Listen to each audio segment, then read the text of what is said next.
বেডরুমে বাইরে কে আসে বলতে পারো ভাবি? আমার বেডরুমে মা। না না না, মায়ের কথাটা আলাদা, মায়ের কথাটা আলাদা।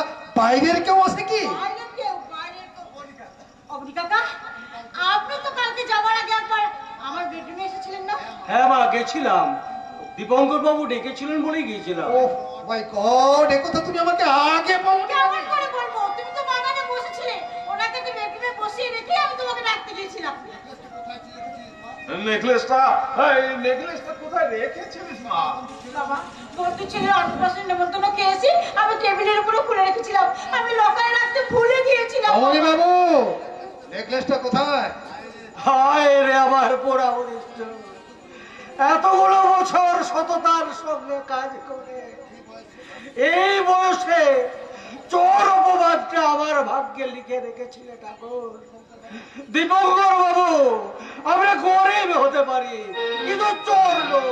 কোথায় আছে অভাবে স্বভাব নষ্ট হয়। তাছাড়া ওই নেকলেসটা না দীপঙ্কর, না, তুমি হয়তো অবনীকে অভিযোগ করছো। ও অবনী ছোটবেলা থেকে রানীকে মেয়ের মতো ভালোবাসে। নিজের মেয়ের গয়না চুরি কোনো বাবা কখনো করতে পারে না। অবনীর প্রতি এইটুকু বিশ্বাস আমার আছে। আমার কিন্তু সে বিশ্বাস নেই বাবা। তুমি চুপ করে এসে কি বলছো? এত উচ্চারণ করছো কম। শুনে এত বড় পাপ হজম করা যে মহা পাপ দিদি ভাই। কে? আগে আমি পঞ্চাননশীল, আমি অবনী বাবুর সাথে দেখা করতে চাই। যদি দয়া করে বলেন আপনাদের মধ্যে অবনী বাবু কে আছে? আমি অবনী দত্ত, কিন্তু আপনাকে তো চিনতে পারলাম না। আমি তারামা জুয়েলার্সের মালিক গোপী বল্লভ সিংহের ছেলে আছি। বাবা আপনাকে 4 লাখ টাকা পাঠিয়েছে, আর হ্যাঁ বলেছে সোনার গয়না কেনার বহুত ঝামেলা।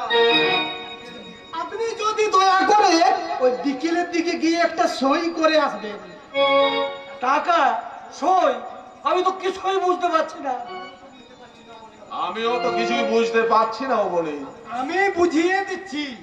আজ সকালে আমি দোকানে ছিলাম না, এই ভদ্রলোক একটা হীরের নেকলেস বিক্রি করতে আমাদের দোকানে বাবার কাছে।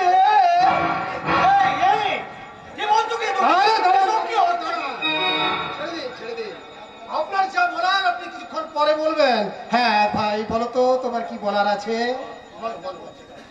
হ্যাঁ, যা বলছিলাম আর কি, এই এত দামি হীরের নেকলেসটা দেখে বাবা উনাকে বুঝাতে থাকেন যে এত দামি হীরের নেকলেস বিক্রি করবেন না, কিন্তু উনার পিড়াপিড়িতে বাধ্য হয়ে হীরের নেকলেসটা কিনেন। আর দাম ঠিক হয় 4 লাখ টাকা। 4 লাখ? বুঝতেই তো পারছেন, এই ডাকাতির ভয়ে এত টাকা তো আর দোকানে রাখা যায় না। ব্যাংক থেকে টাকাটা তুলে বাবা আমার হাত দিয়ে পাঠিয়ে দিলেন। তবে যাই বলুন, নেকলেসটা কিন্তু হ্যাপি আছে, তার উপর ডিজাইন করে লেখা আছে আর আর ডি।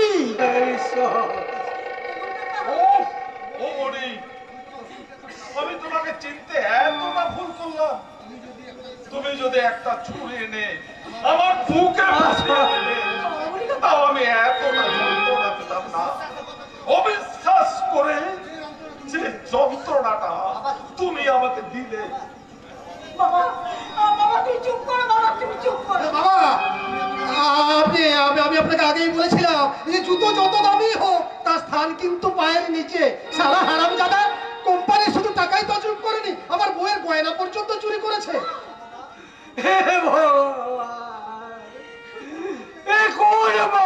সাজা তুমি আমাকে আজকের দিনটা দেখার আগে আমার মৃত্যু দিলে না কেন ঠাকুর? দিলে না কেন? বাবা, আপনি এখানে দাঁড়ান, আপনি একটু দাঁড়াবেন ভাই, আমি একটু থানায় খবর দিয়ে আসছি।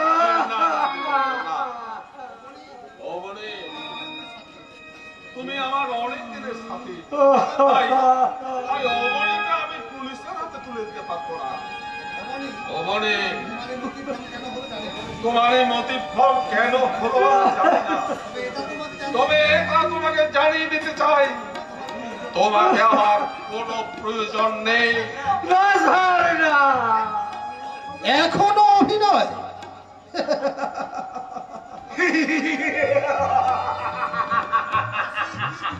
হাসি, কি বিভৎস হাসি!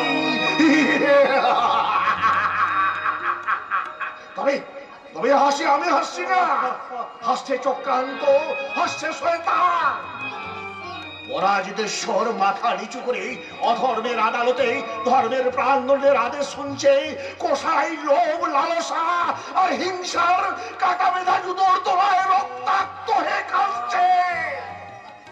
মায়া, মমতার বিশ্বাস মিথ্যার কারাগারে সত্যবন্দী হয়ে বলছে, যারা তোমার বিষাইছে বায়ু, নিভাইছে তব আলো, তুমি কি তাদের ক্ষমা করিয়াছ?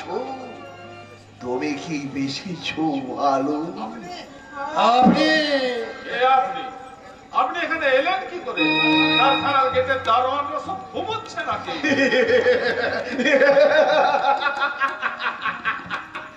স্যার, শুধু আপনার কারখানার দারোয়ান নয়, সারা দেশের দারোয়ানরা আজ গাঁজা খেয়ে ঘুমোচ্ছে। তা না হলে এসে এত অনুপ্রবেশকারীরা সন্ত্রাস ছড়িয়ে দিচ্ছে কি করে? বাবা, একে আমি চিনি, এটা একটা আস্ত পাগল। না চিনতেও তো পারেন বাবু, একবার একবার ভেবে দেখুন তো। সীতা রাবণকে চিনতে পারেনি, রাবণ বিভীষণকে চিনতে পারেনি, দশরথ কৈকেয়ীকে চিনতে পারেনি বলেই কিন্তু রামায়ণ হয়েছিল।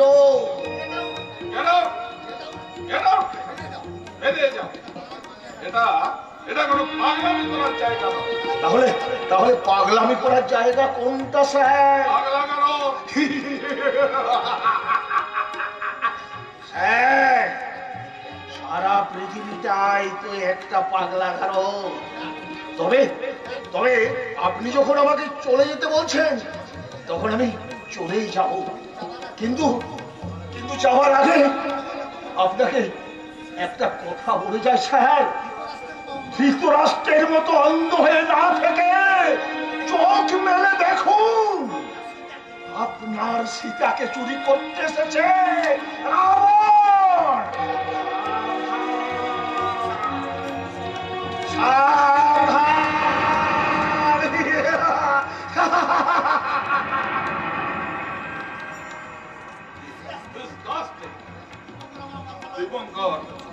আমার মাথাটা ঝিমঝিম করছে। উফ, এখন যে আমি কি করি? আমিও তো অনেকক্ষণ থেকে সেই কথাটাই ভাবছি বাবা। আর তাছাড়া আপনি তো অবনী দত্তকে শাস্তি দিতে চান। হ্যাঁ হ্যাঁ, শাস্তি দেব, কঠিন কঠিন শাস্তি দেব। তাহলে কি আমি ওকে এই চাকরি থেকে বরখাস্ত করে দেবো? না না দীপঙ্কর, তার চেয়েও কঠিন শাস্তি দেব। তাহলে কি থানায় ফোন করে পুলিশের হাতে তুলে দেবো? না না না, আরো আরো কঠিন শাস্তি দেব। তো সেই শাস্তিটা কি? আমার ঘৃণা, ধিক্কার আর অবিশ্বাস। না স্যার, না, আপনি আমাকে যত কঠিন শাস্তি দিন, আমি সব কথা মেনে সহ্য করে নেব। কিন্তু দয়া করে আমাকে অবিশ্বাস করবেন না, অবিশ্বাস করবেন না। কোন মুখে তোমাকে বিশ্বাস করবো বলতে পারো বেঈমান? কি বললেন স্যার? আমি বেঈমান?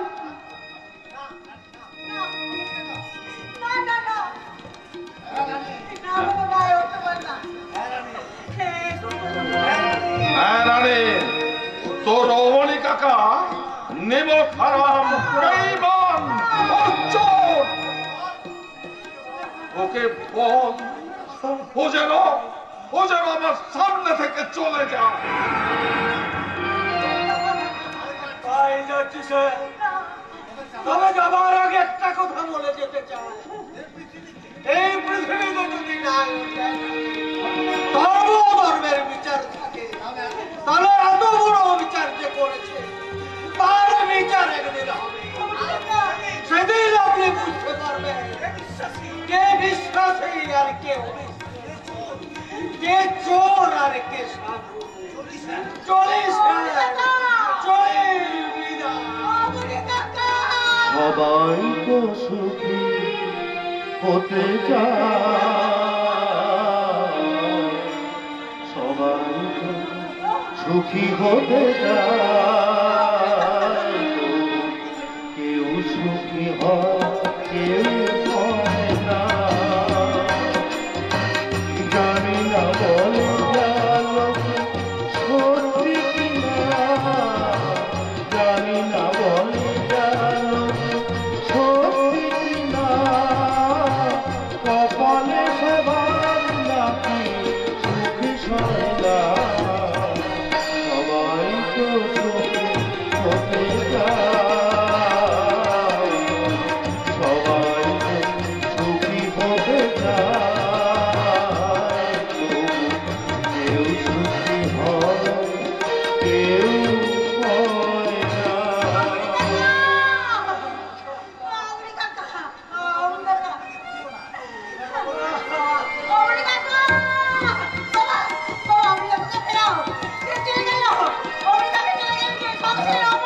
হ্যাঁ, এইভাবে অবনী দত্তকে যেতে দেওয়াটা আমাদের ঠিক হয়নি।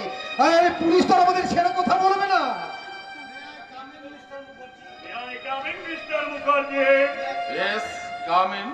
কিছু মনে করবেন না, আপনার নামে একটা ওয়ারেন্ট আছে, তাই আপনাকে আমার সাথে থানায় যেতে হবে। আমাদের বংশের ঐতিহ্যকে দুপায়ে মারিয়ে এর আগে কেউ থানায় যায়নি অফিসার। প্লিজ ব্যাপারটা আপনি আদালত পর্যন্ত গড়াতে দিবেন না। আই এম সরি, আপনি তো জানেন আইন সবার জন্য সমান। এর জন্য আমরা কিছু টাকা মাফ করবেন, আমি ঘুষ নিই না, তবে আইন নয় মানবিকের খাতিরে বলছি, আপনার হাতে হাত কাপ না করে আপনার সম্মান অক্ষুণ্ণ রেখেই চলুন।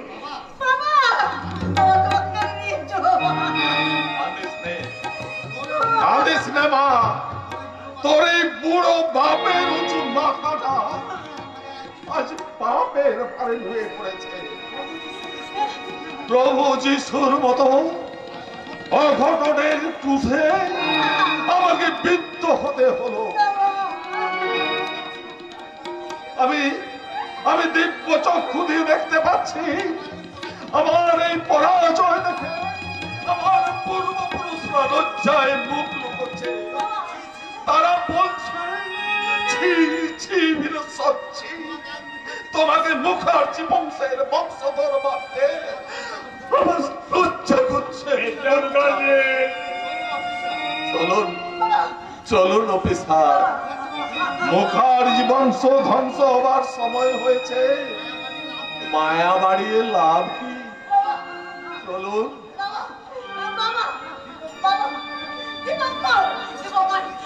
আমার বাবাকে যে পুলিশে নিয়ে চলে গেল, তুমি কিছু করো, তা না হলে আমার বাবার সম্মান বিসর্জনের সাথে সাথে আমার বাবার যে বিসর্জন হয়ে যাবে, আমার বাবার যে বিসর্জন হয়ে যাবে।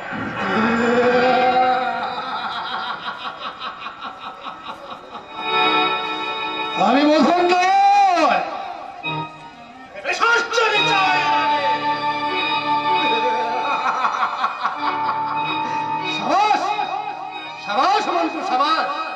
তুই যে অভিনয় করলে তাতে উত্তম কুমার বেঁচে থাকলে তোর অভিনয়ের কাছে হার মানত। অভিনয় তো তুমিও কম করছো না গুরু। বীরেশ্বর বাবুর ঘর জামাই হয়ে থেকে তাকে বের করে তার এই সমস্ত সম্পত্তি হরণ করার কি ফাইল অভিনয় করে এলে, তাই বলে ওস্তাদ নিজের শ্বশুরকে শিখরে শয়তান দেখেছিস? দেখিসনি না? আমাকে দেখ, আমি প্রথমে রানীকে আবিষ্কার করলাম, তারপর রানীর বাপকে করলাম নমস্কার, তারপর আমার নিজের রাস্তাটাকে করেছি পরিষ্কার, তারপর রানীকে 8-10 বার করেছি বলাৎকার, এইবার সবটাকে করবো আমি তিরস্কার।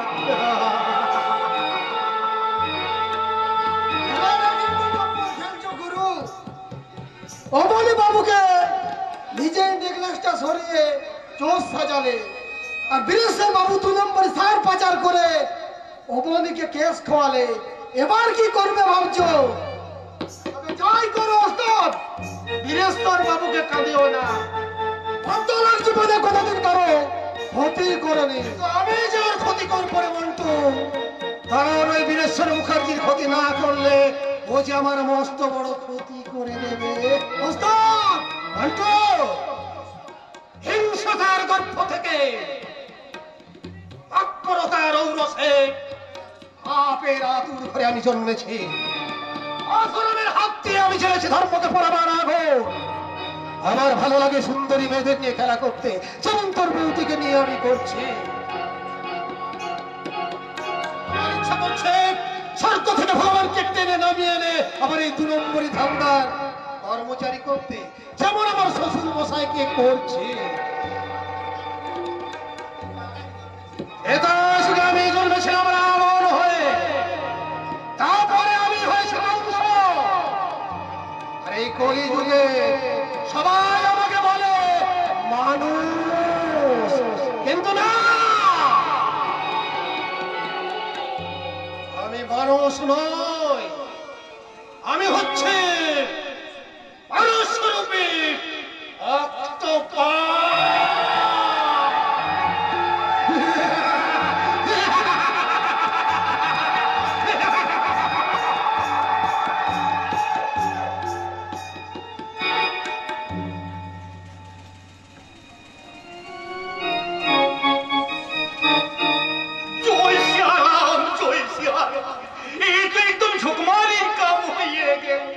সেদিন সেই রুটি চুরির জন্য ওই সালে পাগলাটার নামে থানায় এফআইআর করতে গিয়ে আমার মেয়ে সত্য নাশ হয়ে গেল।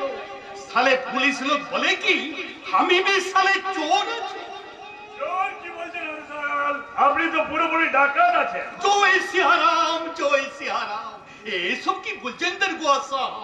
ঠিকই বলছি, শুধু আপনি ডাকাত নয়, আপনার মতো যেসব অসাধু ব্যবসায়ীরা আছে, আলো সমিত আইন বোর্ডকে ডোন্ট কেয়ার করে কালো বাজার মুনাফাবাজি করছে, তারা সকলে ডাকাত। আইন রক্ষক হিসেবে তাদের প্রত্যেককে ধরে ধরে আমি লকআপে চালান করবো। বাস দরগা সাহেব বাস, আপনি তো বহুত আলফাল বাতচিত করলেন, এখন আমার একটা ছোট সওয়ালের জবাব দিবেন কি? জি স্যার।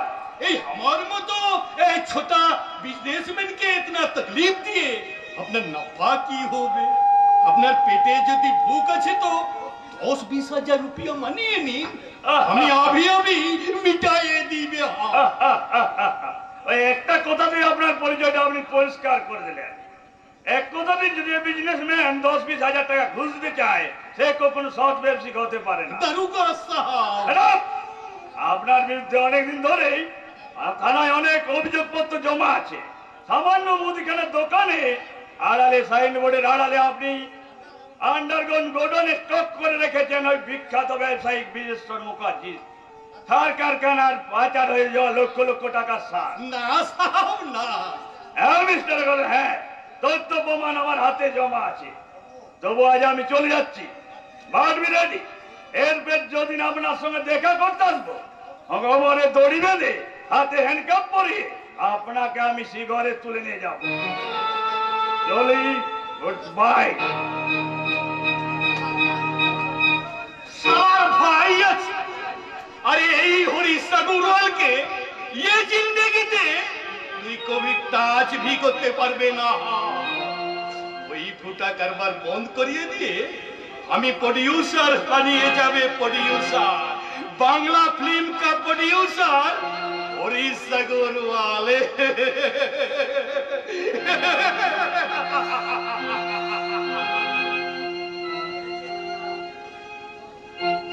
বই নেবে গো বই নেবে, বই নেবে গো বই নেবে, কামনা বাসনার আছে এই বইতে, কামনা বাসনার আছে এই বইতে, বই নেবে গো বই নেবে, বই নেবে গো বই নেবে।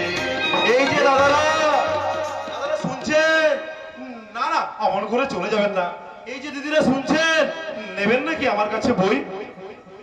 আমার কাছে সব ধরনের বই আছে, হ আ ক খ এবিসিডি, বাড়ির বাচ্চাদের গড়ে তুলতে। হ্যাঁ, আমার কাছে বই কিনুন না দাদা, আমার কাছে বইটা কিনুন না দাদা। ও দিদিরা, স্টপ প্লিজ।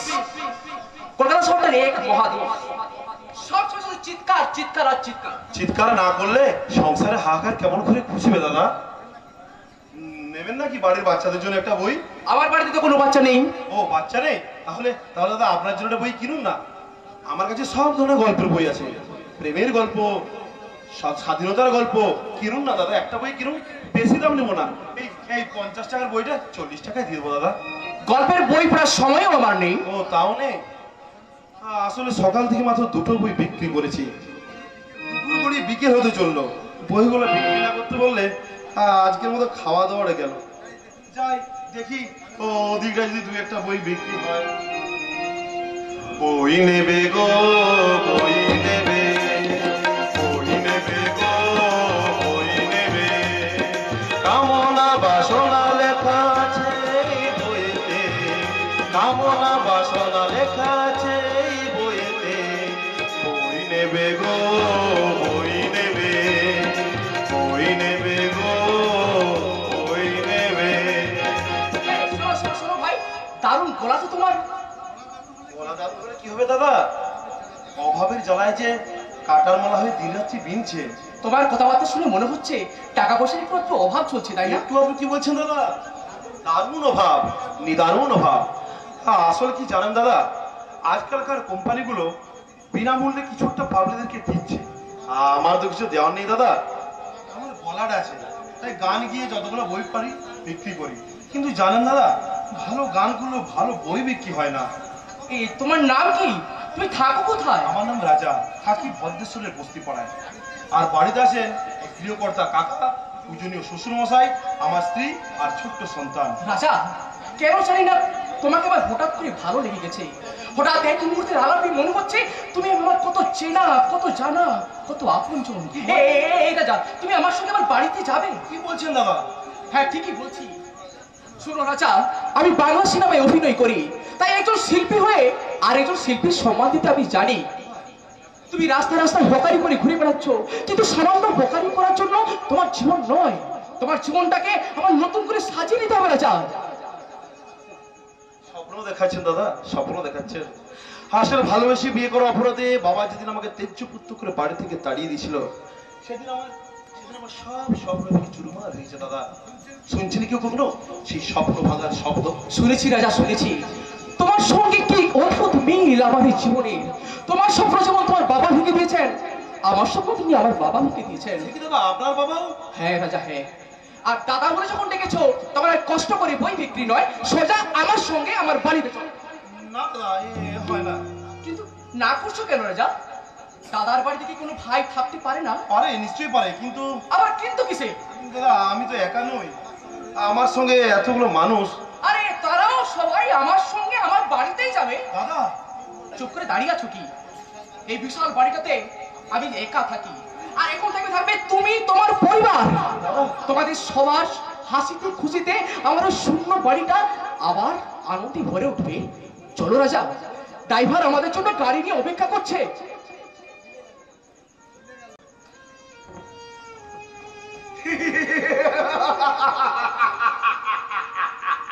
মিলে গেল, মিলবে না কেন? এই যে মানবিক জীবনবোধ, তাই রাজার আশ্রয় জুটে গেল এক বিখ্যাত অভিনেতা সুরেশ কুমারের বাড়িতে। ছন্দ পতন হতে গিয়েও মিলে গেল ছন্দ। মানুষের জন্য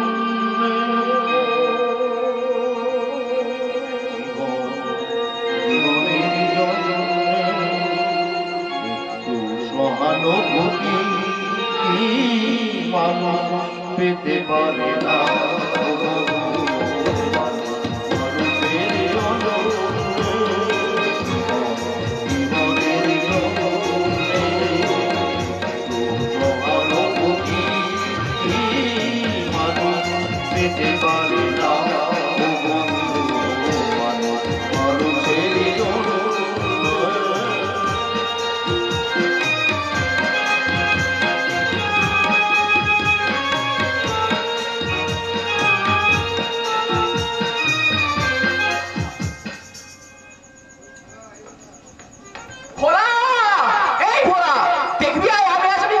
সঙ্গে করে বাড়ি নিয়ে এসেছি। আরে এরা সবাই আমার আপনজন। এই ভোলা, তাড়াতাড়ি চা জল খাবার তৈরি করে নিয়ে আয়। আজ কতদিন পর আমি প্রাণ খুলে হাসতে পেরেছি। জানেন, এই নিঃসঙ্গ জীবনে একাকিত্ব কাটাবার খুলে যেন কোনো আমার উপায় ছিল না। উপায় ছিল না? কোনো অধিকার নেই? কে বললো অধিকার নেই? আছে তো। আজ থেকে তো আপনি একা নন দাদা, আজ থেকে আপনার পাশে আমরা সবাই আছি। হ্যাঁ, ঠিক বলেছো। আজ থেকে আর আমি একা নই। আজ থেকে আমার অনেক কাজ। আমার এই ভাইকে অনেক বড় অভিনেতা করতে হবে। আমি কিন্তু একটু বাড়ি বলছি না। আপনার সবাই দেখবেন এই রাজা একদিন অনেক বড় শিল্পী হয়ে 10 জনের একজন হবেই। দাদা, তুমি আমাকে শিল্পী করে আসা মন থেকে ত্যাগ করে তোমার ঘরে বসে তোমার অন্ন ধ্বংস করে আমি শিল্পী হওয়ার স্বপ্ন দেখতে পারবো না দাদা। তার চেয়ে তুমি একটা বড় চাকরির ব্যবস্থা করো। Shut up! তোকে রাস্তা থেকে তুলে নিয়ে এসেছি আমি চাকরি করবার জন্য। আরে তুই শুন, তুই যদি অভিনয় করা শুরু করিস দেখবি তোর পিছনে লাইন দিচ্ছে প্রডিউসাররা, আর তখন তুই অভিনয় করে আমাদের সবাইকে খাওয়াতে পারবি। দাদা দাদা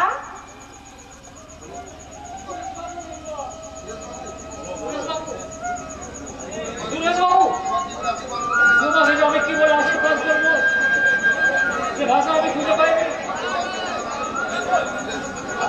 আশীর্বাদ করুন আমি যেন আমার শত্রুকে খুঁজে পাই। হ্যাঁ, আমি এতদিন এক শত্রুর ছবি নিয়ে বাস করছিলাম, আর এই হলো সেই শত্রুর ছবি। ছবিটা কার দাদা? আমার পূজনীয় বাবা। আমার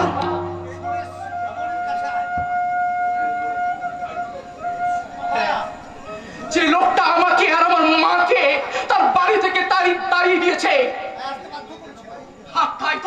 তাই তো সেই লোকটার সঙ্গে যদি আমার কোনোদিন দেখা হয় তার হিসেবটা আমি চুকিয়ে নেব।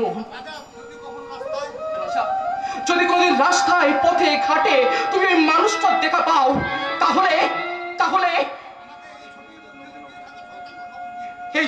এই ছবির মধ্যে লুকিয়ে থাকা শয়তানটার একটা খবর দিও। ভাই, দাদার এই উপকারটা তুমি করো ভাই, এই উপকারটা তুমি করো।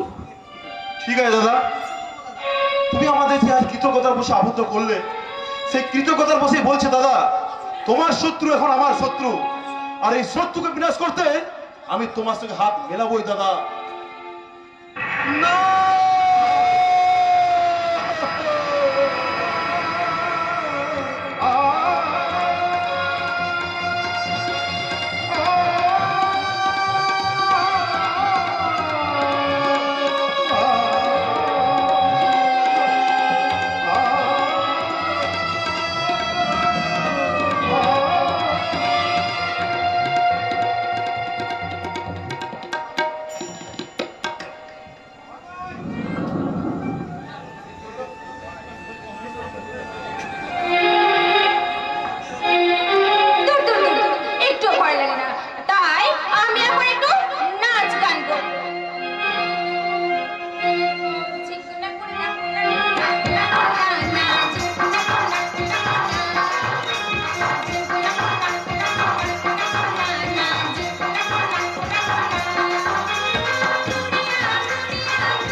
আমার মা তুলে কথা বলেছিল। এখন যদি ভালো চাস তাহলে গিন্নি মায়ের হাত ধরে এক্ষুনি বাড়ি থেকে বেরিয়ে যা। সবাই বাড়ি থেকে বেরিয়ে গেল, আমি কিন্তু এই বাড়ি থেকে বেরোচ্ছি না। পাখি দিদি বলি যাবি না মানে? কেন যাবি না? বাড়িটা কি তোর বাবার বাড়ি নাকি যে যাবি না?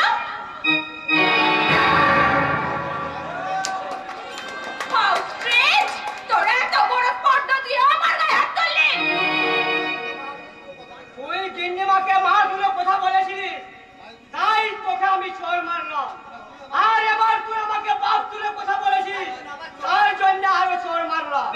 তোর এখানে তোর মাও যা, আমার এখানে বাবাও যা।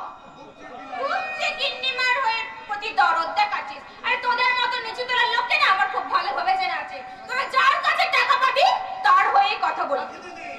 পাখি দিদি, ওই নিচু তলার মানুষগুলোর খোঁজ আপনি খুব ভালো রাখেন দেখছি। আসলে সারা জীবন এই নিচু তলার মানুষদের সাথে মিশে এসেছেন কিনা, তাই নিচু তলা থেকে উঠে এসে এই গিন্নিমার মতো উঁচু তলার মানুষদের আপনি ইজ্জত দিতে শেখাননি। যদি বাঁচতে চান তো যে হাত গিন্নিমার গায়ে তুলেছেন সেই হাত গিন্নিমার পায়ে ঠেকিয়ে ক্ষমা চাইবেন, না হলে পস্তাতে হবে।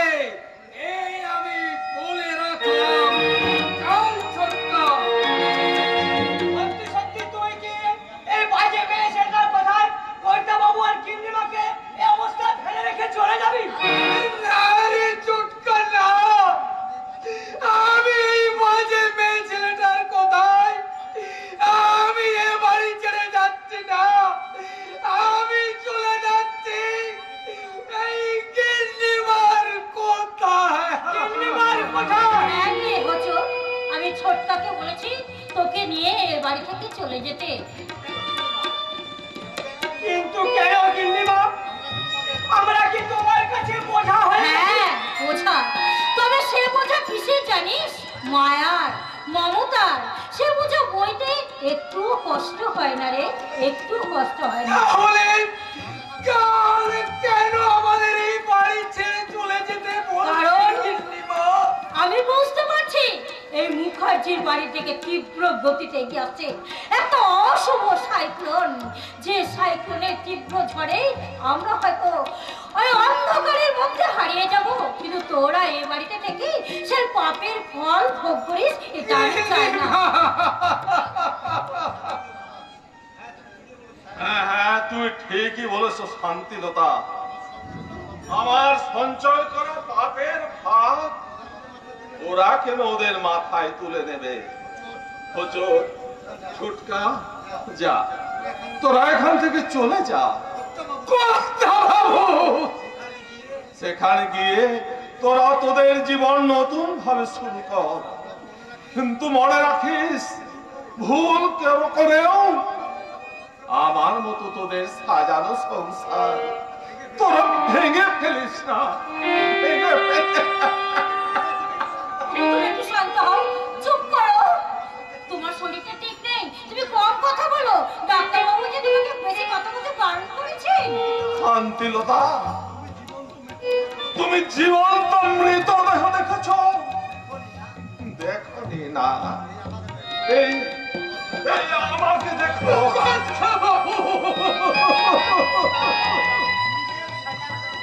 আমি আমার নিজের সাজানো সংসার চিতার পাপের আগুনে আমি তাও তাও করে জ্বলছি। কথা বন্ধ করলেও ওই তোমাদের ডাক্তার আমাকে বাঁচাতে পারবে না। শান্তিলতা, বাবা হয়ে নিজের সন্তানের প্রতি আমি অবিচার করেছি। আজকে হিরে ভেবে আমি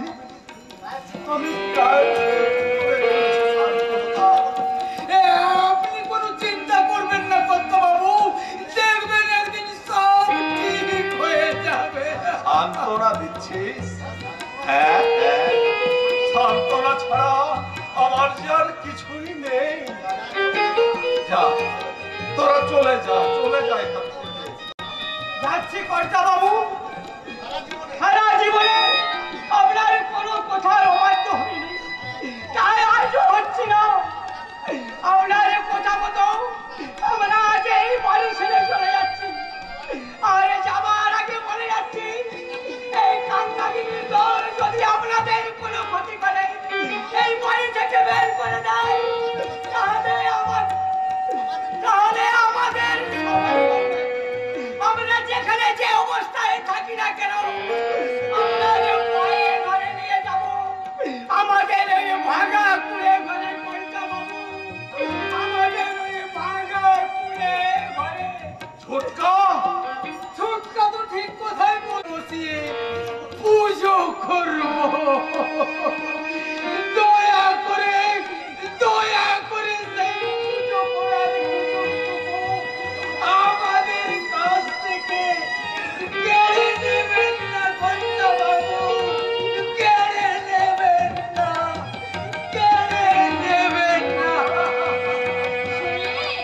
তুমি ওদের কথাগুলো শুনতে পেলে? শিক্ষিত সমাজের শিক্ষা পেয়ে, উচ্চ বংশের পোশাক পরে, তোমার পছন্দ করে জামাই আমাদেরকে আবর্জনা রাস্তা করে ছুঁড়ে ফেলে দিল। ওই নিচু তলার মানুষগুলো আমাদেরকে দেবীর আসনে বসিয়ে পুজো করে গেল। ওগো, এখনো সময় আছে। তুমি দয়া করে তোমার শ্রেণী বৈষম্যের অভিযাত্রীর তুমি প্রাচীন ফেলবো শান্তিলতা। আর ওই প্রাচীরটা ভাঙতে ভাঙতে ভগবানকে বলবো, ভগবান সবার বিচার তুমি করো, তোমার বিচার করবে কে? আমারও সব কটা মানুষের দল। ওই শয়তান রাজাটা যে কোথায় আছে সে খবরটা এখন পর্যন্ত আমায় এনে দিতে পারলো না। যত সব অপরাধের দল। কি হলো দাদা, এত উত্তেজিত হচ্ছিস কেন? আরে বাবা, আমি তো তোর পাশে আছি, দেখবি সবকিছু ঠিক হয়ে যাবে। হায় রে বিশ্বাসঘাত শান্তি, কাঁচকে হিরে ভেবে আসল হিরেকেই তো আমি দূরে ঠেলে দিয়েছি। সকলের পাশার চালে আমি হেরে গেছি শান্তি, আমি হেরে গেছি। এখনো হারার অনেক বাকি আছে মাননীয় বীরেশ্বর মুখার্জি। এটা তো শুধু নমুনা মাত্র। আমার এক বিজনেস পার্টনার মিস্টার আগরওয়াল আপনার মেয়ে রানীর সঙ্গে একটু ড্রিঙ্ক করবে, একটু নাচবে। ও যেন ওখানে রেডি হয়ে থাকে, তা না হলে ভুলে যেও না দীপঙ্কর, আমাদের মেয়ে কিন্তু তোমার স্ত্রী।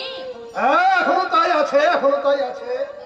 কিন্তু কথা না শুনলে আমার আওয়াজটি থাকবে না, জনগণের হয়ে যাবে। ছি দীপঙ্কর, ছি। আমি তোমাকে ভালোবেসে বিয়ে করেছিলাম, তুমি এত নীচ দীপঙ্কর। আগে জানতে না, এখন জেনে নাও। হ্যাঁ পাখি, হ্যাঁ দাদা। এই হোঁচটা ছোটটাকে বাড়ি থেকে বিদায় করেছিস তো? একদম দাদা, আমি ওদের একদম বাড়ি থেকে বের করে দিচ্ছি। Thank you. এবার শুনুন শাশুড়ি মা, এখন থেকে বাড়ির সমস্ত কাজকর্ম আপনি করবেন। মানে যেমন ধরুন রান্না করা, বাসন মাজা, কাপড় কাচা, কুটনো কোটা, এই সব আর কি। দীপঙ্কর, তোমার এত বড় সাহস, তুমি আমার সামনে দাঁড়িয়ে শান্তিলতাকে অসম্মান করছো। তুমি ভুলে যেও না, আমি এখনো বেঁচে আছি। মানুষের শির দাঁড়াটা ভেঙে গেলে আর সোজা হয়ে দাঁড়াবার ক্ষমতা থাকে না মাননীয় শ্বশুর মশাই। আপনার শির দাঁড়াটা আমি ভেঙে দিয়েছি। দীপঙ্কর, সহ্যের একটা সীমা আছে, কথা তুমি ভুলে যেও না। মনে রেখো, ধর্মের কল কিন্তু বাতাসে নড়ে। আগে নড়তো বৌদি, কিন্তু এখন সেই ধর্মের কল নামক যন্ত্রটাকে না আমার দাদার মতো বড় লোকেরা নিজেদের ইচ্ছে মতো ঘোরায়। তুমিও ভুলে যেও না, ধর্মর কল অধর্মের হাতে বেশি দিন থাকে না। একদিন দেখবে, সেদিন তোমার শরীর থেকে ওই অধর্মের হাতটা খসে পড়বে। তুমি চুপ করো, তুমি উত্তেজিত হয়েও না। আরে কেন বাধা দিচ্ছেন শাশুড়ি ঠাকুর? মন খুলে ওনাকে বলতে দিলে। আমি তোমার কাছে জোর হাত করে বলছি, তুমি আমার বাবাকে বেশি বকিও না। ডাক্তার বলেছে বেশি কথা বললে বাবা হয়তো মারা যাবে। দীপঙ্কর, আরে বেঁচে থেকেই লাভটা কি? আরে বয়স তো অনেক হলো, এরপর মানে মানে এই পৃথিবীর মায়া ত্যাগ করে চলে গেলেই তো হয়। এই চোখ, একদম চোখ। এই তোমার সঙ্গে আবার কয়েকটা কথা আছে, শোনো ডার্লিং। তোমার বাবা এখন থেকে আমার ঘরে বসে খাবে, তার সঙ্গে তোমার মাও। আর তার উপর তোমার বাবার শরীর অসুস্থ, প্রচুর অর্থ ব্যয় হচ্ছে। তাই এই খরচাটা যোগান দেবে কে? তাই আমি ঠিক করেছি তোমার শরীরটাকে আমার ব্যবসায়ের মূলধন করে আমি নতুন নতুন পার্টনার নিয়ে আসবো, আর আমার ঘরে নিয়ে আসবো লক্ষ লক্ষ টাকা। পাখি, যা তোর বৌদির শরীর থেকে ওই শাড়িটা খুলে নিয়ে একটা ছোটখাটো পোশাক পরিয়ে দে, মডার্ন সাজিয়ে দে। আমি রেডি দাদা, আমি এক্ষুনি বৌদির গান না না না করছি না, না করছি, তুমি আমার কাজ করো না।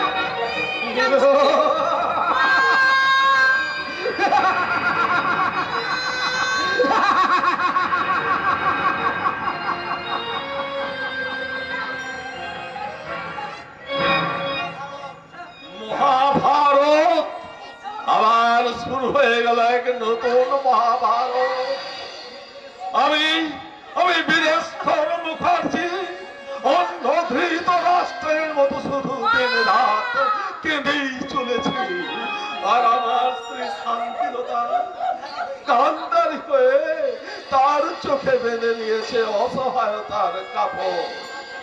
আর আমার জামাই দুর্যোধন হয়ে অস্ত্র হরণ করে চলেছে।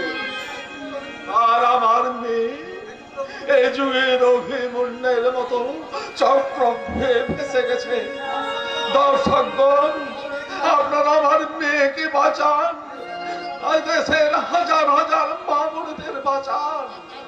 আর তা যদি না পারেন তাহলে দেখবেন একদিন দেশের সমস্ত মেয়েদের ইজ্জত নিলাম করে দিয়ে সারা দেশটাকে ওরা পতিতা পল্লী বানিয়ে দেবে। সততার গোলা টিপে ক্রূর হাসি হাসবে। এই কলি যুগের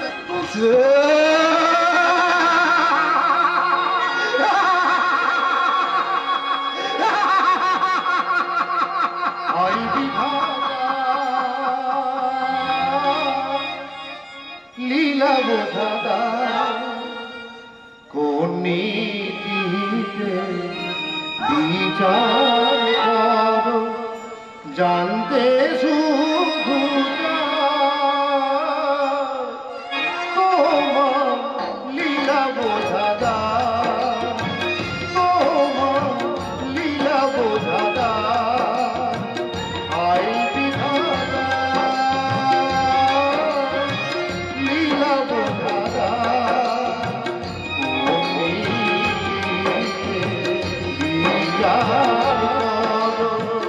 জানতে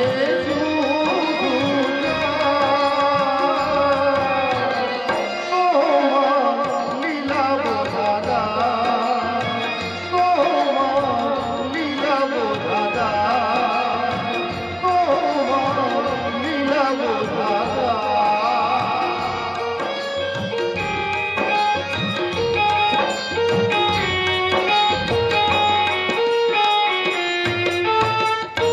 মাননীয় দর্শক মন্ডলী, আজকের এই জলসার আসরে আপনারা সবাই প্রখ্যাত নায়ক সুরেশ কুমার আমার কণ্ঠে গান শুনতে চেয়েছেন। গান নিশ্চয়ই আপনারা শুনবেন, কিন্তু সেটা আমার কণ্ঠে নয়, শুনবেন এক তরুণ প্রতিভা রাজা মুখার্জির কণ্ঠে।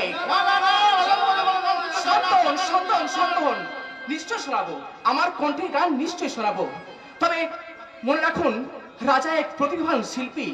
আমার দৃঢ় বিশ্বাস তার কণ্ঠের গান আপনাদের সাংস্কৃতিক বিকাশ মনকে নিশ্চয়ই পরিতৃপ্ত করবে। তাই আর রাজা আজ আপনাদের সামনে আসবেন এক নতুন ভাবে, এক নতুন সাজে। তো দোস্ত, আর মিস্টার রাজা। নমস্কার দর্শক মন্ডলী, আমি জানি এখানে গান গাওয়ার মতো আমার যোগ্যতা নেই, তবে একটা গান সুযোগ করে দিন, দেখুন আপনাদের ভালো লাগবে। প্লিজ একটা গান প্লিজ প্লিজ প্লিজ প্লিজ। তোমরা যত আঘাত করো নেই কো শুধু আমার দাদাও সুযোগ শোনাতে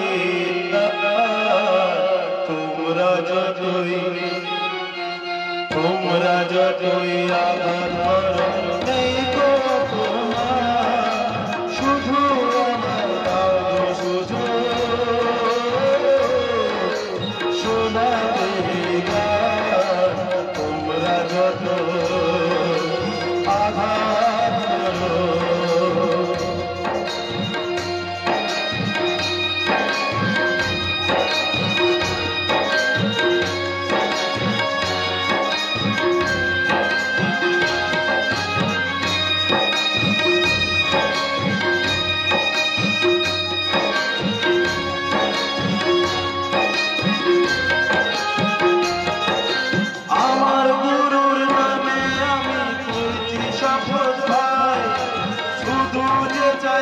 শোনাতে আর কিছু না চাই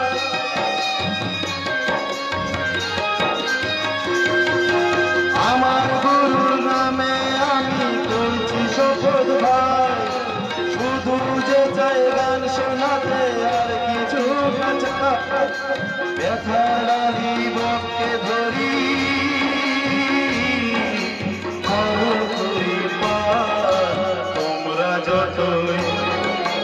তোমরা যতই আঘাত নেই গো অপমান শুধু আমার গান শুধু শোনাতে তোমরা যত আঘাত করো।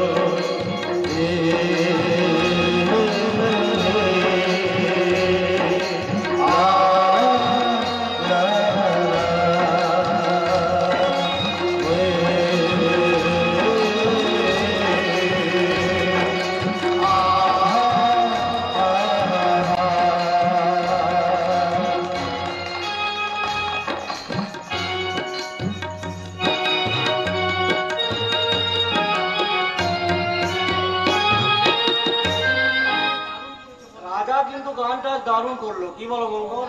হ্যাঁ, গান রাজা বরাবরই ভালো গায়। আজ এত সম্মান স্বীকৃতি সবই তো সুরেশের জন্য।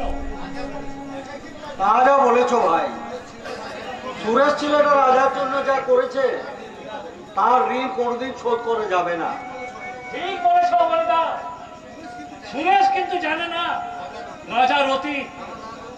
না না মঙ্গল না, অতীত নিয়ে বেশি কথা বলো না।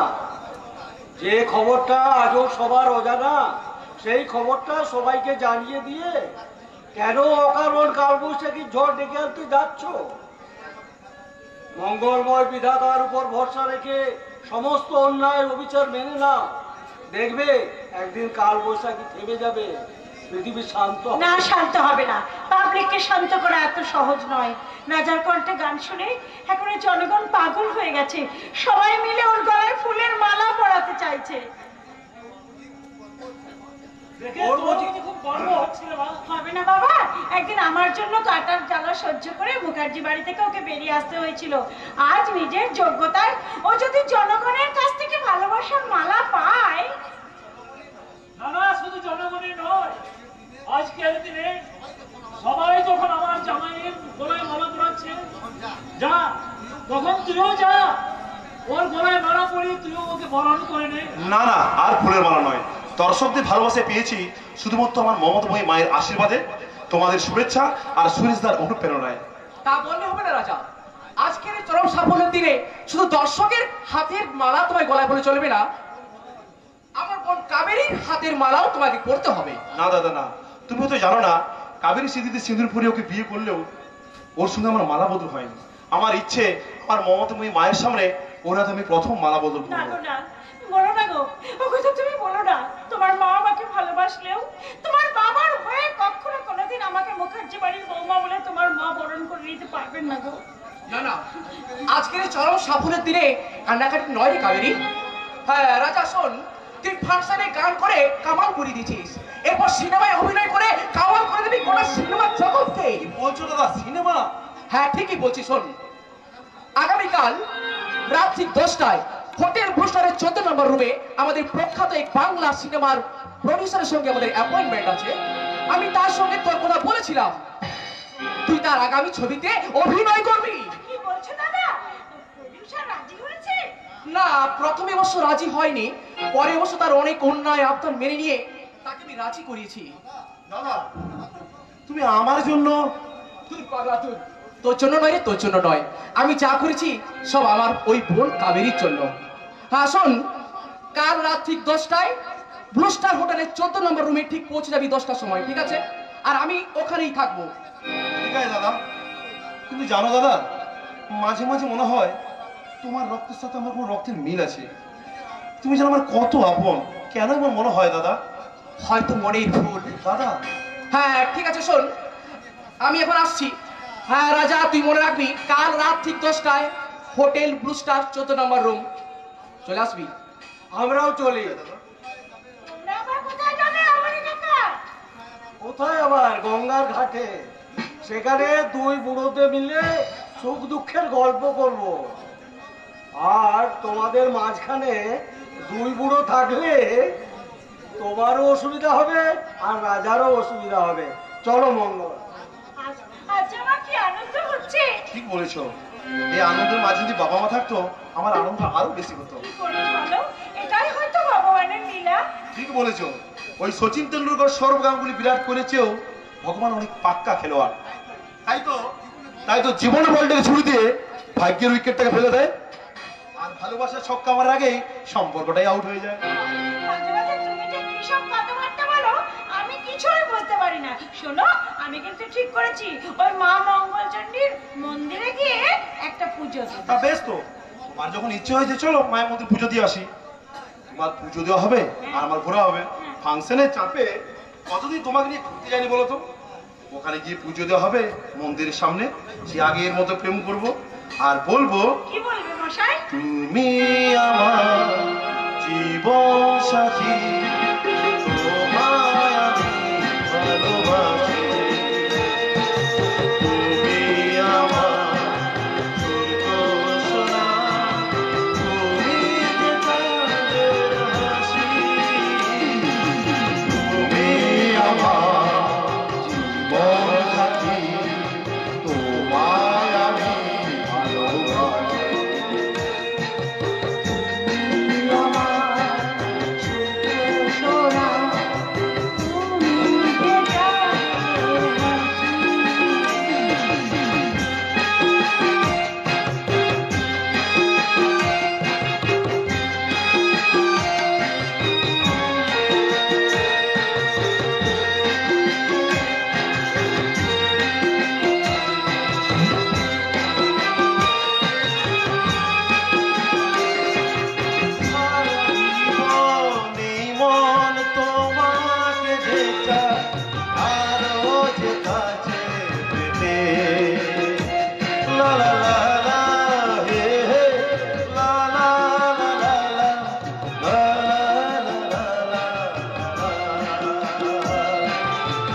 চোর ভরে আয় দেখি তুমি পেলা, আমার সাথে তোমায় আমি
মনে করবেন না, আজ আমার মহা সৌভাগ্যের দিন। এই নিন, আমি দিচ্ছি আপনার, নিন নিন।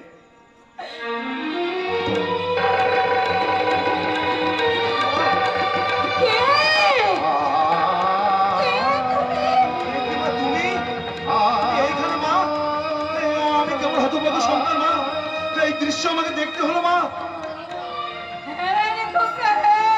আমি রাস্তায় রাস্তায় ভিক্ষে করে বেড়াচ্ছি, এছাড়া যে আমাদের আর কোনো উপায় ছিল না। না না, ওই কথা দ্বিতীয় আমার মুখে উচ্চারণ করবেন না মা। কিসের জন্য ভিক্ষা করবেন আপনি? কি অভাব আছে আপনার? নেই। হ্যাঁ পুণ্যে দীপঙ্করের চক্রান্তে আজ আমরা সর্বসন্তরে খোকা। তোর বাবার শরীরে মরণ রোগ বাসা বেঁধেছে, ডাক্তার বলে দিয়েছে তার মুখে ওষুধ না দিতে পারলে তাকে হয়তো বাঁচানো যাবে না। তাই তো আমি প্রতিদিন রাস্তায় দাঁড়িয়ে চিৎকার করে বলি, ও বাবু মশাই, বাবু মশাই গো, না বাবু আমার ভিক্ষারে দাঁড়িয়ে। তুমি চুপ করো মা, তুমি চুপ করো, আমি সে সহ্য করতে পারছি না মা। হ্যাঁ রে খোকা, তোর বাবা না তোকে বাড়ি থেকে তাড়িয়ে দিয়েছিল, তুই তোর বাবার উপর অভিমান করে চলে এসেছিলি, কিন্তু একবারও কি আমাদের কথা তোর মনে পড়েনি রে খোকা? আমি তো বাড়ি ফিরে দিতে চাই মা, কিন্তু বাবা যে আমার জন্য মৃত্যু কামনা করেছেন। আজ আমি তোমাকে পেয়েছি মা, আমার মাকে আমি আর ছাড়বো না। বাবার কাছে আমি ক্ষমা চেয়ে নেবো।